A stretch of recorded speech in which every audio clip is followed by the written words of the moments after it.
Courage liquide en altitude. Imagine être le premier à voler dans le ciel et sentir le besoin d'un peu de courage liquide.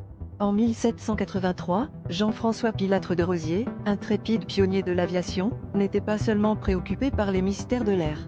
Lorsqu'il monta à bord de la première montgolfière avec le marquis d'Arland, il emporta un flacon de cognac pour se donner du courage face à l'inconnu. À l'époque, l'idée même de quitter le sol était aussi fascinante qu'effrayante. Les gens croyaient que s'élever au-dessus des nuages pouvait mener à des rencontres avec des créatures célestes ou à des maladies mystérieuses. Mais pour Pilâtre de Rozier, l'aventure était irrésistible, même si elle nécessitait un peu de réconfort liquide pour apaiser les nerfs. L'ascension a été un moment historique, une première mondiale qui a captivé l'attention de la France entière. Envolés depuis les jardins du château de la Muette à Paris, les deux hommes ont navigué à travers le ciel, leur cœur battant en rythme avec le vent. Leur voyage a duré environ 25 minutes et a couvert une distance de 9 km, une prouesse inimaginable pour l'époque. Ce vol audacieux a marqué le début d'une nouvelle ère, celle où les hommes pouvaient rêver de conquérir les cieux.